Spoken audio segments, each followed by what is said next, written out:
केंद्रीय अर्थमंत्री निर्मला सीतारामन यांनी अर्थसंकल्प सादर केलेला आहे आणि या अर्थसंकल्पातून सामान्य कुटुंबांना आणि खास करून महिलांना काय मिळालेलं आहे, विदर्भाला काय मिळालेलं आहे या संदर्भात बोलण्यासाठी आपल्यासोबत विदर्भ इंडस्ट्रीज असोसिएशनच्या वेगवेगळे पदाधिकारी आणि महिला एंटरप्रेनर्स आहेत.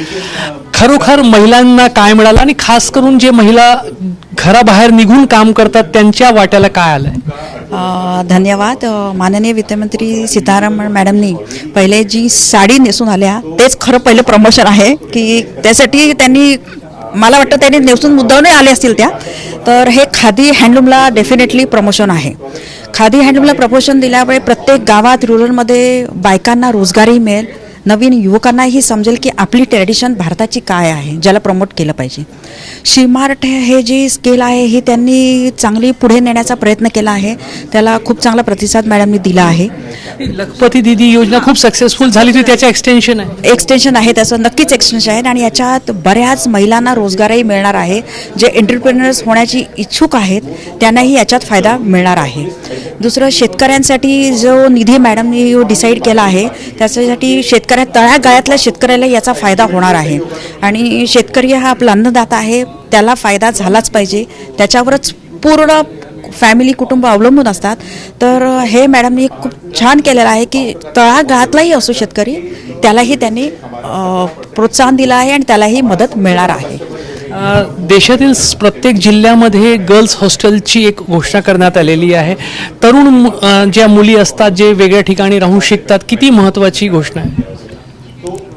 मी हिंदीमध्ये म्हणणार कारण की जो भी गर्ल्स हॉस्टल का उन्होंने निकाला है वो एक सभी पॉइंट से बहुत अच्छे से उन्होंने safety point of view that is very good कि क्योंकि आजकल जिस हिसाब से सिनेरियो चल रहा है उसमें गर्ल्स का सेफ्टी बहुत इम्पॉर्टेंट है.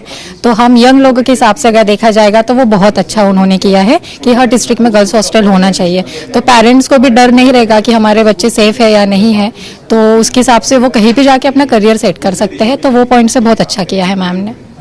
टॅक्स रिलीफ किंवा गृहिणींना किंवा महिलांना, कारण महिला तुमच्यासारख्या महिला जे घरही चालवतात आणि बाहेर आपला व्यवसायही चालवतात, काही रिलीफ मिळाला? बहुत. सबसे पहले तो मैं बोलूँगी कि सीता निर्मला रमन जी ने जो ये बजट दिया है बहुत ही सुंदर बजट दिया है. उन्होंने अपने भाषण में जो बोला सबका साथ सबका विकास, तो उन्होंने सबके साथ साथ दिव्यांगों का भी ध्यान रखा, महिलाओं का भी ध्यान रखा. महिला जो गृहिणी आप कह रहे हैं, गृहिणियों का ऐसा क्योंकि उन्हें बायो फार्मा में बहुत फंड दिया है जिससे कि हमारे देश में मेडिसिन बनेंगी. तो मेडिसिन बनेंगी तो आपको भी पता है हर घर में गृहिणी मतलब घरों में दवाइयाँ लगती हैं, बुजुर्ग रहते हैं, उनका उससे फ़ायदा होगा. दूसरा, टेक्सटाइल में जो उन्होंने महिलाओं के लिए करा है, तो जो गृहिणी घर से बैठ के बिजनेस करती हैं, कांजीवरम साड़ी हो गई या बुटीक हो गया, वो जो तरह तरह के टेक्सटाइल में बिजनेस रहते हैं, तो वो जो है वो उनको बहुत फ़ायदा होगा. और लखपति दीदी के लिए जो उन्होंने एक्सटेंड किया है लिमिट, उन्होंने बोला है कि हम मार्ट बना रहे हैं तो वो जो है लखपति सेल्फ हेल्प की लेडीज़ वो एंटरप्रेन्योर्स में कन्वर्ट हो. तो उन्होंने इतना ज़्यादा ध्यान रखा है हर महिलाओं का भी, किसानों का भी, युवाओं का भी. और इंफ्रास्ट्रक्चर में देख के जो महिलाएं जैसे ये सिविल कॉन्ट्रैक्टर है तो इनके लिए भी बहुत फ़ायदा है कि आप इंफ्रास्ट्रक्चर्स में जाइए, आप काम करिए. तो मेरे हिसाब से तो ये बजट बहुत ही अच्छा है, सबके लिए है. महिला, गर्ल्स, युवा और फार्मास्यूटिकल इंडस्ट्री, एक्सपोर्ट का जो उन्होंने हटा दी हैं ड्यूटीज़, उससे फ़ायदा है क्योंकि बहुत बार महिला एक्सपोर्ट वाला बिजनेस नहीं करती हैं क्योंकि उसमें बहुत ज़्यादा ड्यूटी व्यूटी रहती है. तो वो हटा दिया है. तो काफ़ी वेज हैं, आप ढूंढेंगे तो आप आगे अपना भविष्य सुनहरा कर लेंगे. तो जो उन्होंने एक सकारात्मक बजेट जो आहे तो निर्मला सीतारामन यांनी सादर केलेला आहे आणि महिला जे एंटरप्रेनर्स आहे किंवा व्यावसायिक आहे निश्चितच त्या बजेटचा स्वागत करताना दिसत आहेत. कॅमेरामॅन अतुल हिरडेसह रजत वसिष्ठ, एबीपी माझा, नागपूर. एबीपी माझा, उघडा डोळे बघा नीट.